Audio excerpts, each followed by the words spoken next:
Okay. आवाज आ रही है ना मेरी? Okay.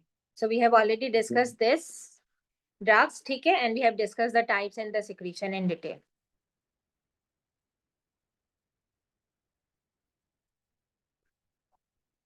तो गैस्ट्रिक सिक्रीशन हमारी कंप्लीट हो गई, वी हैव डिस्कस दिस, ठीक है। अब हम आ जाते हैं पेंक्रियाटिक सिक्रीशन पे। अब हम सबको पता है कि पेंक्रियास की सिक्रीशन में बहुत सारे एंजाइम्स हैं, ठीक है, और मेनली डाइजेशन जो है हमारी जो हो रही है वो स्मॉल इंटेस्टाइन में हो रही है, ठीक है। यानी फॉर एग्जाम्पल अगर मैं अब तक कहूँ कि अब तक जितने भी एंजाइम्स आए उनमें से कोई एसेंशियल था, तो आंसर इज नो, ठीक है। पेप्सिनोजेन एसेंशियल था प्रोटीन की डाइजेशन के लिए? नो, ठीक है। अब जो एंजाइम हम पढ़ेंगे पेंक्रियाटिक सिक्रीशन में, मेन डाइजेशन ये करने वाले हैं। क्लियर है ये चीज? एसेंशियल समझ में आता है ना? ठीक है, जिसके बगैर डाइजेशन कंप्लीट ही नहीं हो सकती, ठीक है। सो पेंक्रियास के अंदर we have a high concentration of bicarbonate and the purpose is very clear कि क्या करेगा वो, जो एसिडिक काइम उसके पास आई है उसको न्यूट्रलाइज करना है, ठीक है। अगर ये इसको न्यूट्रलाइज नहीं कर पाएगा तो वो एसिडिक काइम जो है, जितने भी एंजाइम्स पेंक्रियास से आएंगे उन सबको इनएक्टिवेट कर देगा, because pancreatic enzymes they work in alkaline pH. Clear है ये चीज? ठीक है। कॉम्पोजिशन इस इट इज आइसोटोनिक, रिमेंबर मैंने आपको बताया था सिर्फ एक हाइपोटोनिक को याद रखो, बाकी कोई सिक्रीशन ना हाइपरटोनिक होती है ना हाइपोटोनिक होती है, बाकी सारी आइसोटोनिक होती है, ठीक है। वॉल्यूम ज्यादा है, सोडियम एंड पोटेशियम की कॉन्सेंट्रेशन प्लाज्मा के बराबर होती है, लेकिन बाइकार्बोनेट की कॉन्सेंट्रेशन ज्यादा होती है और क्लोराइड की कॉन्सेंट्रेशन जो है वो कम होती है, ठीक है। सोडियम की कॉन्सेंट्रेशन बराबर होगी इसीलिए ही आइसोटोनिक है। कोई भी ऐसी सिक्रीशन जिसमें सोडियम की कॉन्सेंट्रेशन प्लाज्मा से कम हो जाएगी वो हाइपोटोनिक हो जाएगा ऑटोमेटिकली। सलाइवा क्यों हाइपोटोनिक था? क्योंकि उसमें सोडियम प्लाज्मा से कम था, ठीक है। ये क्यों आइसोटोनिक है? क्योंकि इसमें सोडियम प्लाज्मा के बराबर। क्लियर है ये चीज? ठीक है। अच्छा जी, अब जो है लो फ्लो रेट पे इसमें सोडियम और जो है क्लोराइड जो है वो ज्यादा होगा, ठीक है। और हाई फ्लो रेट पे इस पे बाइकार्बोनेट और सोडियम ज्यादा होगा। एंजाइम्स कौन कौन से हैं? लाइपेज, अमाइलेज एंड प्रोटीएसेस, ठीक है। अच्छा, अब स्टिमुलेशन कौन कौन से हमने हार्मोन्स पढ़े थे? सेक्रेटिन एस सेल से और duodenum in response to hydrogen in the duodenum, ठीक है। और ये क्या करेगा? बाइकार्बोनेट को सिक्रीट कराएगा और इसका जो पाथवे है वो कैम के थ्रू काम करता है, सीसी के कैल्शियम के थ्रू काम करता है।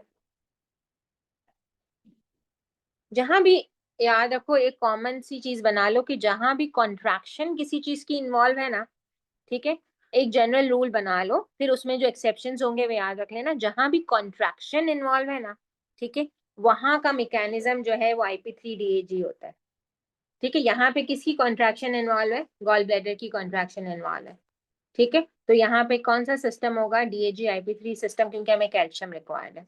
क्लियर है? तो जहां भी कॉन्ट्रैक्शन इन्वॉल्व है ना, उसमें याद रखो सेकंड मैसेंजर सिस्टम जो है वो DAG IP3 होगा, क्योंकि उसमें कैल्शियम इन्वॉल्व होता है। जहां एक्सेप्शन आएगी वो मैं आपको बता दूंगी, लेकिन जनरल में जहां भी कॉन्ट्रैक्शन इन्वॉल्व है वहां पे DAG IP3 सिस्टम इन्वॉल्व है, ठीक है। चाहे फिर वो वेजो कॉन्स्ट्रिक्शन ही क्यों ना हो, ठीक है। जब हम आगे डिटेल में पढ़ेंगे तो मैं आपको वहां पे बात बताऊंगी। उसके बाद पैंक्रियाटिक सेक्रीशन के लिए वेगो वेगल रिफ्लेक्स, ठीक है। और ये हमारी सेक्रीशंस के स्टिमुलस है। Parasympathetic nervous system, hormones hormones, clear है? ये हार्मोन क्या करेगा? मेनली बाइकार्बोनेट, ये एंजाइमेटिक सेक्रीशन, ठीक है। और ये अगेन जो है CCK की तरह काम करेगा, ठीक है, और एंजाइमेटिक सेक्रेशन करेगा। इसके अलावा सिक्रेटिन के भी इफेक्ट को पोटेंशिएट करेगा। इसमें हमें कोई कंफ्यूजन नहीं होनी चाहिए, हम पीछे से ये पढ़ के आए तो ये वापस से repetition of the same thing है। फिर इसके बाद एक डिजीज होती है सिस्टिक फाइब्रोसिस, ठीक है। आपने शायद रेस्पिरेटरी पैथोलॉजी में पढ़ी होगी, ठीक है। इसमें जो है मेनली जो है वो respiratory system and GIT system जो है वो इन्वॉल्व होता है मेनली, ठीक है। और ये डिसऑर्डर होता क्या है कि इसमें क्लोराइड चैनल्स का डिफेक्ट होता है, जिसकी वजह से जो म्यूकस की सिक्रीशन है वो बहुत ज्यादा थिक हो जाती है, ठीक है। और यहाँ पे जो है CFTR प्रोटीन जो होती है, cystic fibrosis transmembrane conductance regulating protein की जो है वो म्यूटेशन होती है, ठीक है। तो जो GIT में सिस्टिक फाइब्रोसिस का जो इफेक्ट है वो ये होता है कि यहाँ पे पेंक्रियाटिक एंजाइम जो है वो सिक्रीट नहीं होते इसकी वजह से, जिसकी वजह से मैल एब्जॉर्प्शन होगी। ऑब्वियसली वी नो के मेन एंजाइम्स जो कि डाइजेशन कर रहे हैं वो पेंक्रियाज के एंजाइम्स है, ठीक है। सो मैल एब्जॉर्प्शन एंड स्टेटूरिया होगा। स्टेटूरिया का क्या मतलब है? फैट इन फीसेस, ठीक है। क्लियर है ये चीज? और कौन सा सिस्टम इन्वॉल्व होता है? रेस्पिरेटरी सिस्टम में क्या करेगा? वो म्यूकस इतना थिक होगा, वो म्यूकस छोटे छोटे ब्रोंक्यूल्स को जो है वो क्लोज कर देगा, ठीक है। उसके बियॉन्ड जो एल्विलाई होंगे वो क्लोज हो जाएंगे, वेंटिलेशन परफ्यूजन डिफेक्ट्स होगा, बंदा हर वक्त खांसता रहेगा, उसको कफ होगी, ठीक है। तो जो है कफ निकालना उसको मुश्किल हो जाएगी, ठीक है। तो ये सिस्टिक फाइब्रोसिस है। So again, if we revise the concentration of the pancreatic secretion, sodium is same that of the plasma, potassium is same that of the plasma, ठीक है. While bicarbonate is more, ठीक है. Is easy to remember. We know that bicarbonate is more, ठीक है. जहाँ bicarbonate ज्यादा होगा वहाँ क्लोराइड ऑटोमेटिकली कम हो जाएगा. दोनों नेगेटिव है ना, तो दोनों में से एक चीज ज्यादा हो सकती है, दोनों साथ में ज्यादा नहीं होते. तो अगर बाइकार्बोनेट ज्यादा है तो याद रखो कि क्लोराइड ज्यादा नहीं हो सकता, क्लोराइड कम हो जाएगा.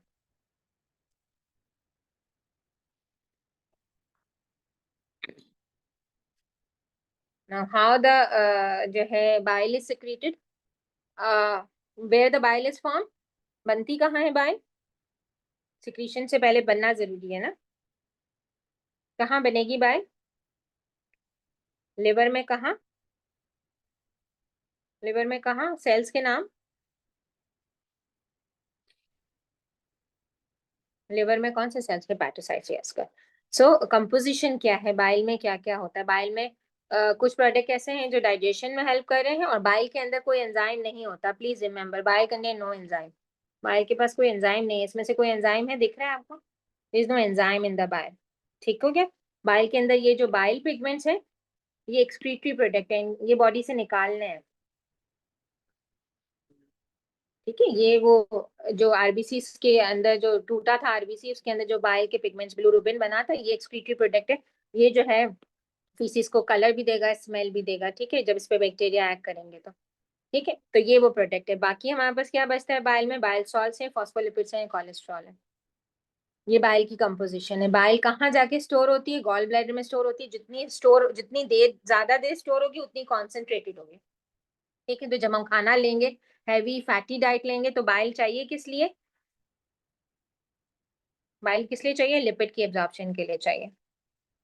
क्लियर? लिपिड की एब्जॉर्प्शन के अलावा किस चीज के लिए चाहिए? सारे लिपिड सॉल्युबल विटामिन की एब्जॉर्प्शन के लिए चाहिए, ठीक है. तो लिपिड सॉल्युबल विटामिन नहीं एब्जॉर्ब होंगे अगर बाइल सॉल्ट्स नहीं होंगे तो. अब ये स्टोर होती है जाके गॉल ब्लैडर में. कहाँ कैसे रिलीज होगी? सीसीके इसको गॉल ब्लैडर को कॉन्ट्रैक्ट करेगा. जब गॉल ब्लैडर को कॉन्ट्रैक्ट करेगा तो उसको स्फिंक्टर को क्या करना होगा? रिलैक्स करना होगा, ठीक है. तो ये बाइल सॉल्ट जो है वो स्मॉल इंटेस्टाइन में आएंगे from the second part of the duodenum, ये यहाँ पे आएंगे. और ये जो माइसल्स हैं, ठीक है, इसको ये बनाएंगे. मीन्स बेसिकली वो फैट को जो है कवर करेंगे एक शेडो में जिसमें वो पानी में फ्लोट कर सके, ठीक है. और फिर ये इसको जो है इंटेस्टाइनल एपिथेलियल सेल्स के अंदर जो है वो लेके जाएंगे. और वहां पे फिर जो है वापस से इनकी रीस्टिफिकेशन होगी. अभी हम प्रोसेस पूरा पढ़ेंगे किस तरह से होता है. और फिर जो है ये बेसिकली इसको यहाँ तक ले जाते हैं. बाइल सॉल्ट्स इसमें से अनलोड होके सिर्फ ये चीज एब्जॉर्ब करवाते हैं, ठीक है. और ये खुद कैसे रीएब्जॉर्ब होते हैं? रिमेम्बर, सोडियम के साथ क्या क्या एब्जॉर्ब होता है? ठीक है, सोडियम के साथ एब्जॉर्ब होते हैं बाइल सॉल्ट्स. ये को ट्रांसपोर्ट है. सोडियम के साथ एब्जॉर्ब होते हैं सारे जो है वाटर सॉल्युबल वाइटामिन्स, ठीक है. ठीक है, सोडियम के साथ एब्जॉर्ब होता है ग्लूकोज. सोडियम के साथ एब्जॉर्ब होता है अमाइनो एसिड. और ये सारा का सारा सोडियम को ट्रांसपोर्टर्स है, ठीक है. को ट्रांसपोर्टर्स कैसे काम करते हैं? ये एक्टिव ट्रांसपोर्ट की सेकेंडरी टाइप है, सेकेंडरी एक्टिव ट्रांसपोर्ट है, ठीक है. ये सारा का सारा सेकेंडरी एक्टिव ट्रांसपोर्ट के थ्रू हो रहा है. क्लियर है ये चीज? ठीक है. तो सोडियम के साथ साथ क्या क्या को ट्रांसपोर्ट हो रहा है, बाइल सॉल्ट्स ट्रांसपोर्ट करने हैं तो वो सोडियम करेगा, ठीक है। वाटर सॉल्युबल विटामिन ट्रांसपोर्ट करने हैं वो सोडियम करेगा, ग्लूकोज ट्रांसपोर्ट करनी है वो सोडियम करेगा, अमाइनो एसिड ट्रांसपोर्ट करनी है वो सोडियम करेगा, ठीक है। अगर मैं यहाँ पे लिखूं फ्रक्टोज ट्रांसपोर्ट करनी है तो फ्रक्टोज नहीं करेगा सोडियम, ठीक है। फ्रक्टोज के लिए क्या होते हैं, ग्लूट मैम वो तो 5। फैसिलिटेटेड डिफ्यूजन पे नहीं होता। यस, हाँ ग्लूट 5 होते हैं ना, ये तो बता रही हूँ। आप लोग अक्सर क्या करते हो, SGLT और ग्लूट में कंफ्यूज हो जाते हो। SGLT सेकेंडरी एक्टिव ट्रांसपोर्ट है, ठीक है। ये ग्लूट 5 है, फ्रक्टोज F से फ्रक्टोज F से 5, ये फैसिलिटेटेड है, ठीक है। और ये सेकेंडरी एक्टिव है। क्लियर है ये चीज?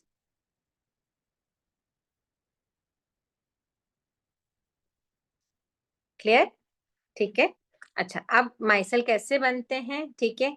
क्या होता है कि क्या रिपीट कर दूं, प्लीज मुझे बताइएगा।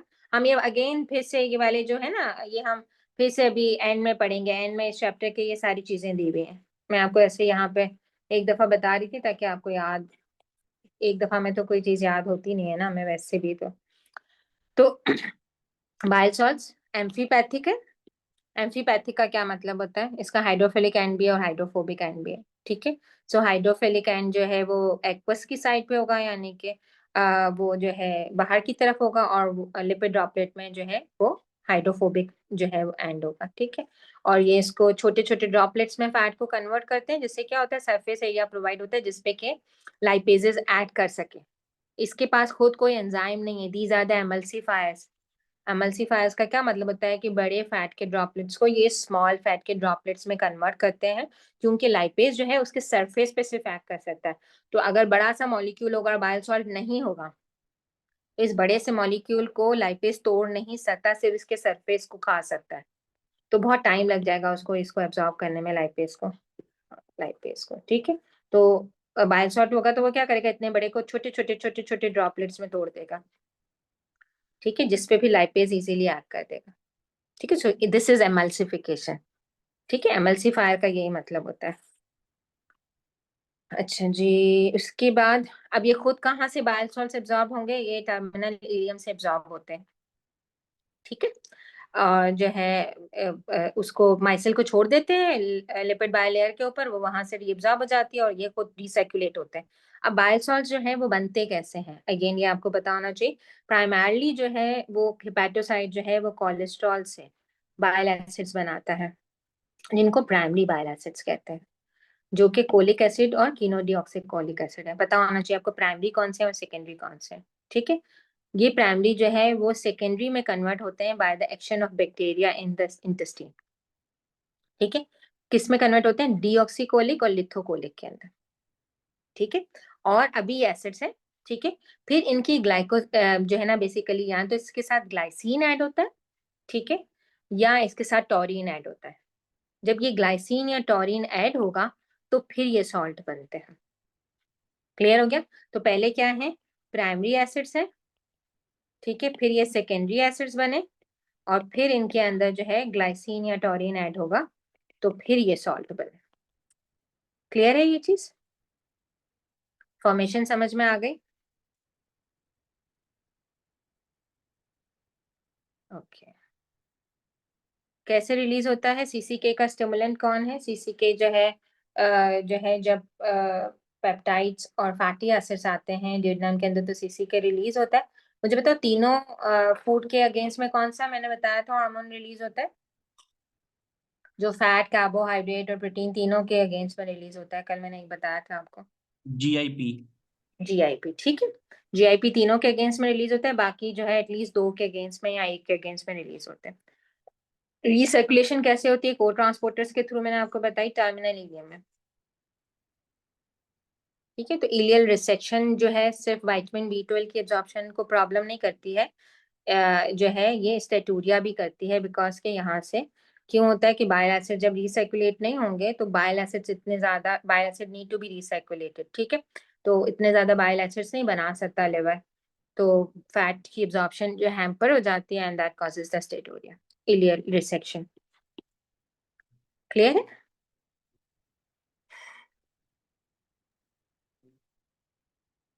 कोई कंफ्यूजन तो नहीं है यहाँ तक?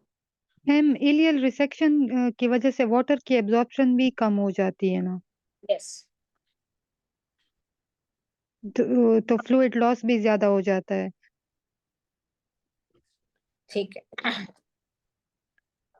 सो फ्लूइड लॉस तो ज्यादा होगा ना, क्योंकि जाहिर सी बात है डाइजेशन नहीं हुई है तो फ्लूइड वहीं पे पानी पड़ा रहेगा ना। एब्जॉर्प्शन में जब प्रॉब्लम है तो पानी के एब्जॉर्ब होने के लिए जरूरी है ना कि दूसरी चीजें भी एब्जॉर्ब हो। अभी आप लोग ने एक चीज पढ़ी थी ना, ऑस्मोटिक काइंड ऑफ डायरिया।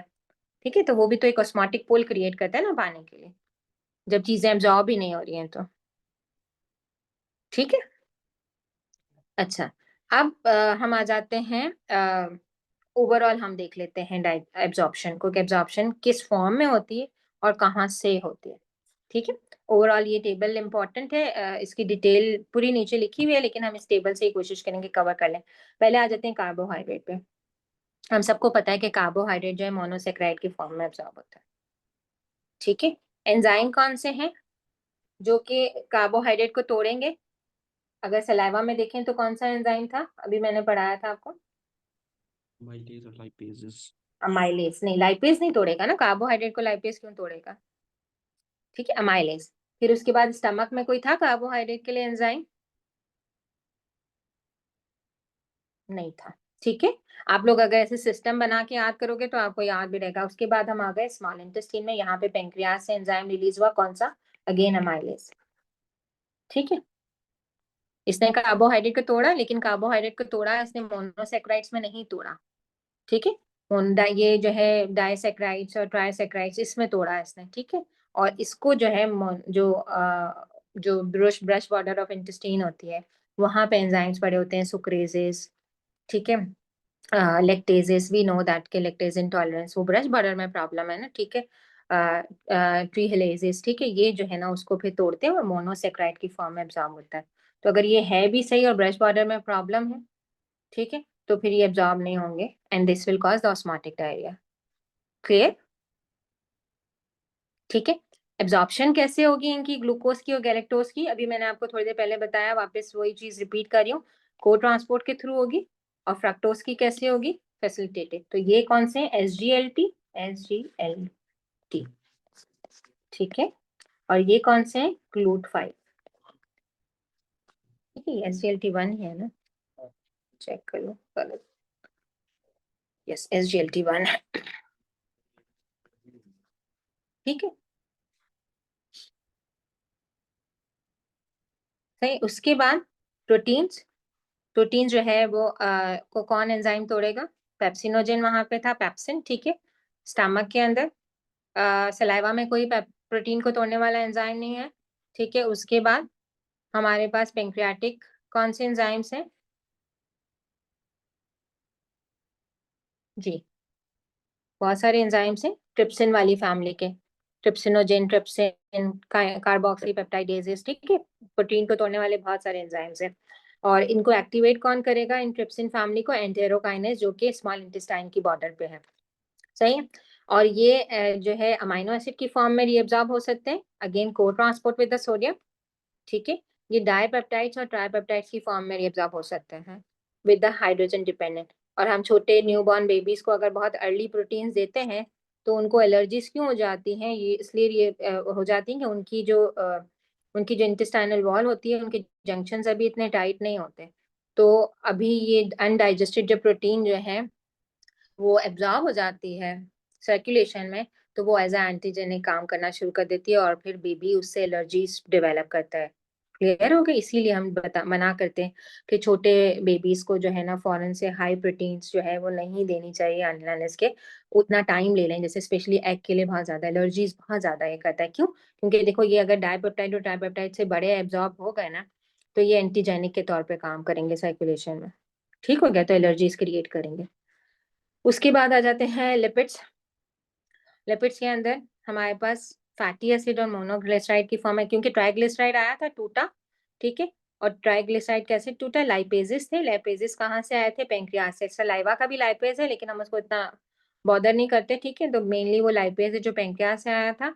और उसने कैसे किया था? जब बायल सॉल्ट ने छोटे छोटे माइसेल बनाए थे, ठीक है, माइसेल बनाए थे, उस पर उसने एक्ट किया और जो है उसको तोड़ा और वो एब्जॉर्ब हुआ, और उसकी जब वो इंटेस्टाइन की एपिथेलियम में गया, ठीक है, तो उनकी रीएस्टरिफिकेशन हुई, यानी वापस से वो ट्राइग्लिसराइड और फॉस्फोलिपिड में कन्वर्ट हुआ, और फिर काइलोमाइक्रॉन की फॉर्म में जो है इसको एक अपोप्रोटीन चाहिए होगी, और ये फिर लिम्फेटिक्स के थ्रू जो है सर्कुलेशन में आया, और फिर वहां से फिर जो है ये जो है इसकी जो है फिर से इसमें से एनर्जी निकली। क्लियर है ये चीज? तो किस तरह से हुआ, फैट लिपिड की एब्जॉर्प्शन कैसे हुई, ठीक है, कि पहले जो है बाइल सॉल्ट ने उसके ऊपर एक्ट किया, ठीक है, और इसको छोटे छोटे माइसल्स में तोड़ा, ये ट्राइग्लिसराइड्स थे मेनली, ठीक है, और फिर इसके ऊपर लाइपेजेस ने एक्ट किया, इसको फैटी एसिड और मोनोग्लिसराइड और कोलेस्ट्रॉल में तोड़ दिया, ठीक है, फिर ये जो है ना इसको सेल मेम्ब्रेन तक ले गया, तो ये जो है खुद सॉल्ट बाइल सॉल्ट जो है ना खुद अनलोड हो गया, और ये थ्रू लिपिड बाइलियर परमेबल थे, अंदर चले गए, वहां पे इनकी रीएस्टरिफिकेशन हुई, यानी रीएस्टरिफिकेशन का मतलब ये फिर से फॉस्फोलिपिड्स और ट्राइग्लिसराइड बने, और फिर काइलोमाइक्रॉन ने इनको जो है ट्रांसपोर्ट किया टू द लिम्फ, और इसके लिए कौन सी प्रोटीन चाहिए होती है, अपोप्रोटीन बी चाहिए होती है। अगर अपोप्रोटीन नहीं होगी तो फिर अगेन हमें पता है कि जो है ये काइलोमाइक्रोन जो है वो एब्जॉर्ब नहीं होंगे, और क्या कहेंगे इसको हम, इसको क्या कहेंगे, ए बीटा लाइपोप्रोटीनीमिया, ठीक है। सो lack of the apoprotein B results in inability of transport of the chylomicron out of the intestinal cells, and this causes the A beta lipoproteinemia. Clear? Absorption of fat समझ में आ गई?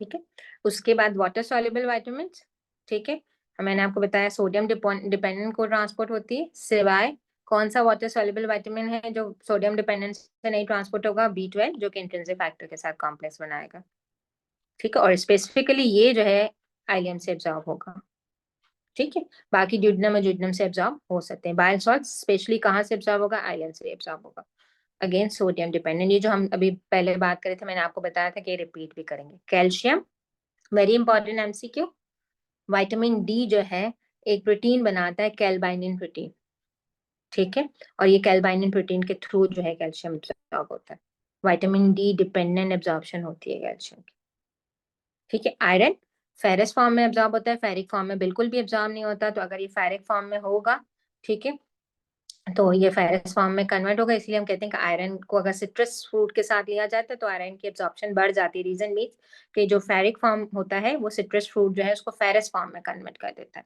ठीक है, और क्योंकि आयरन वैसे भी नोटोरियस टू एब्जॉर्प्शन है, तो अगर हम 100 मिलीग्राम लेंगे तो उसमें से 10 मिलीग्राम एब्जॉर्ब होगा, तो अगर हम सिट्रस के साथ लेंगे तो वो फेरस को फेरिक में कन्वर्ट करेगा, तो it will help in absorption of the iron, small intestine से एब्जॉर्ब होगा, ठीक है, क्लियर है ये चीज, और फिर सेल के अंदर एपोफेरेटिन से बाइंड होगा और ट्रांसफेरिन की फॉर्म में ट्रांसफेरिन से बाइंड होकर ये सर्कुलेट करेगा, इनर सर्कुलेशन।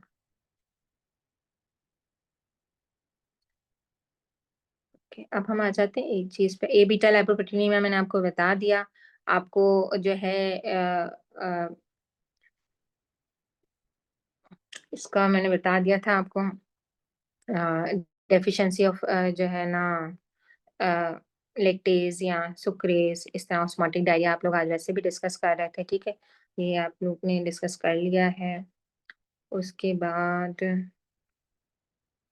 अच्छा एक ये देख लो, अगर पेप्टाइडेजेस दो तरह के होते हैं, ठीक है, अगर कहीं एमसीक्यू में कभी आ जाए, एक एंडोपेप्टाइडेजेस होते हैं, एक एक्सोपेप्टाइडेजेस होते हैं। एक्सोपेप्टाइडेजेस जो होते हैं ना वो सिर्फ सी टर्मिनल पे एक्ट करते हैं, मीन्स वो बाहर की तरफ, जैसे नहीं मैंने आपको बताया लाइपेज जो है वो बीच में से नहीं तोड़ सकता फैट को, सिर्फ सरफेस पे एक्ट करता है, ऐसे एक्सोपेप्टाइड सिर्फ टर्मिनल्स पे एक्ट कर सकते हैं, तो एंडोपेप्टाइड्स बीच में से प्रोटीन को तोड़ देते हैं, ठीक है। अच्छा ये हमने डिस्कस कर लिया सारा। उसके बाद हमारे पास आ जाता है स्टेटूरिया के कॉजेस, ये हम डिस्कस कर लेते हैं, कौन कौन सी चीजें फैट की मैल अब्जॉर्प्शन कराती हैं। कुछ चीजें आपको वैसे भी पता है, फॉर एग्जांपल पैंक्रियाटिक डिजीजेस, ठीक है, जैसे क्रॉनिक पैंक्रियाटाइटिस, एंजाइम्स ही नहीं होंगे तो फैट रीअब्जॉर्ब नहीं होगी, ठीक है।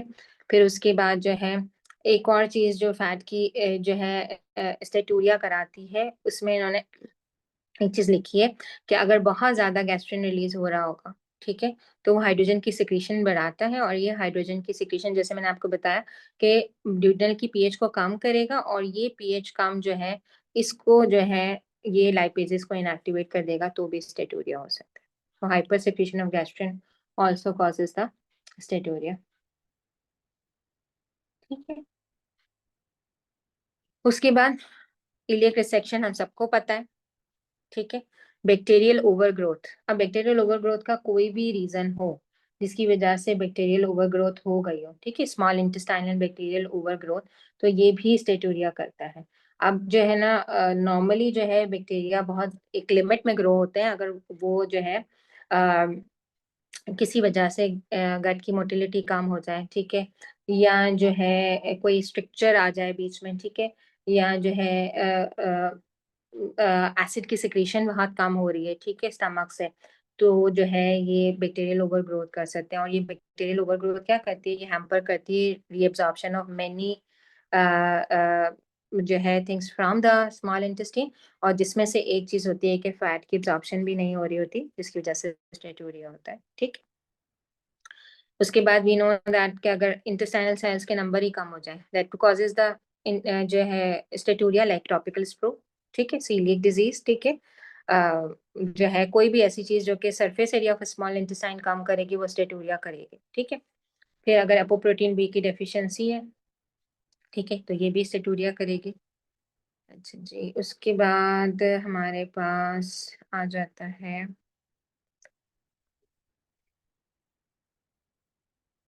आप लोग ने सेक्रेटरी डायरिया किया है, आपको जो है रोल ऑफ जो है रोल ऑफ जो है क्लोराइड चैनल आपने पढ़ा होगा कि सेक्रेटरी डायरिया किस तरह से जो है कॉलेरा टॉक्सिन जो है वो सेक्रेटरी डायरिया करवाता है। ठीक है। सो बेसिकली ये क्या करता है कि कॉलेरा टॉक्सिन जो है वो जीएस प्रोटीन को एक्टिवेट कर रहा होता है, जिसकी वजह से क्लोराइड की सिक्रीशन ज्यादा होती है ल्यूमेन में, और उसके पीछे सोडियम और वाटर जाता है, and that causes the secretary diarrhoea. ठीक। तो आप लोग ये इसमें पढ़ चुके हो मेडिसिन के अंदर, ये मेडिसिन वाला पोर्शन है। I think we have done with this.